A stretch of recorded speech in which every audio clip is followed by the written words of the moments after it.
Hello everyone, so this lecture is about the knock sensor used in the automobiles. This sensor is employed in a closed loop ignition timing to prevent undesirable knock. So firstly you should understand that what is the meaning of knock in case of automobile. So knock is a rapid rise in the cylinder pressure during the combustion and which produce the knocking sound inside the cylinder. It occurs most commonly with high manifold pressure and excessive the spark advance and at relative high combustion temperature. So these are the condition when this sensor is required, when there is a high manifold pressure and excessive spark advance and at high and relatively high combustion temperature is achieved. So it is important to detect knock and avoid excessive knock, otherwise there may be a damage to the engine. Basically the engine cylinder internal walls get eroded due to this knocking.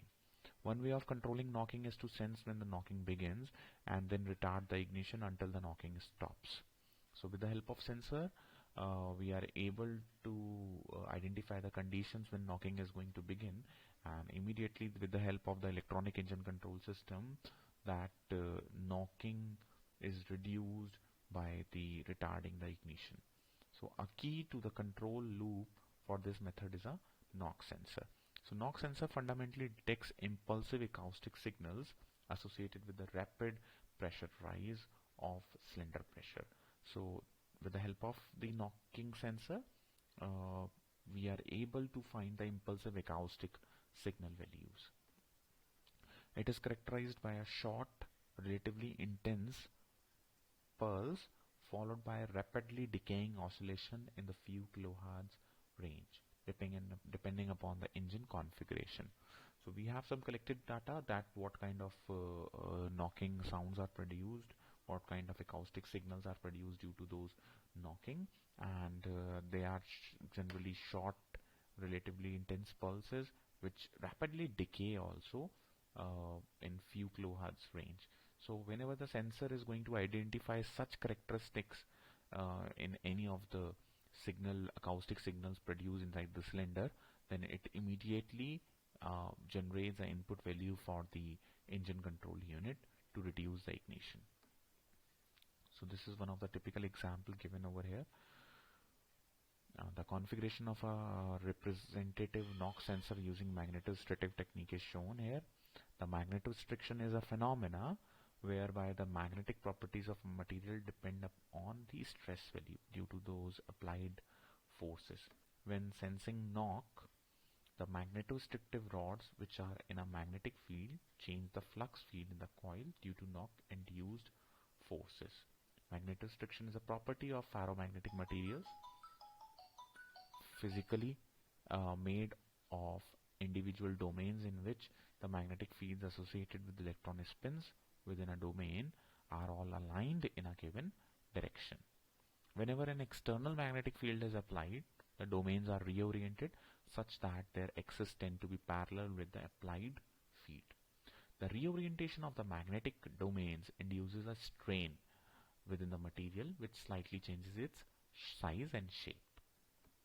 Conversely is also the same, that these same materials when magnetized and when subject to stress and strain, then due to an applied external force change magnetic permeability mu. It is this latter effect which is known as the reverse magnetostriction that is of interest in the knock sensor.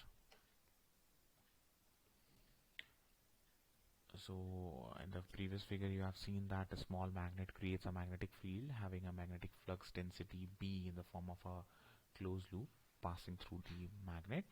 Magnetostrictive rods, the coil of N turns and the return through the magnetically soft, that is relatively high magnetic permeability magnetic shell in figure B.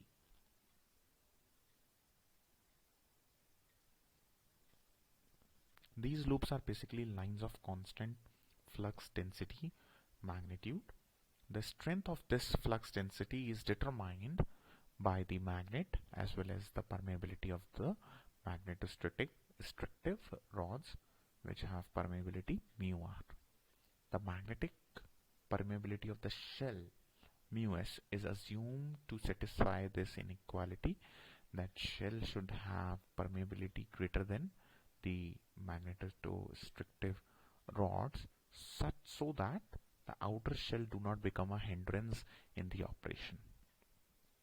So here a simplified model of for the amplitude of the flux density is given, where the magnetic field B is given by m mu r by Lr, where Lr is the length of the magnetostrictive rods and m is a constant for the magnet. The total magnetic flux phi A is given by the integration of this magnetic flux density B around the region ds, and it completely makes B into A, where ds is the differential area of the plane orthogonal to the rod and AR is its entire cross-sectional area.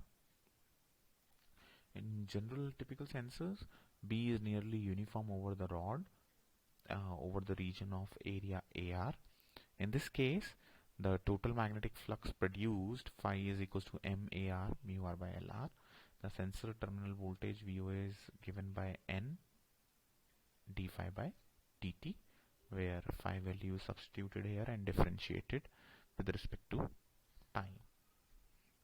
So finally we can see that the output terminal voltage is proportional to the rate of change in the permeability. Now this time derivative mu r is due to the magnetostriction in the rods.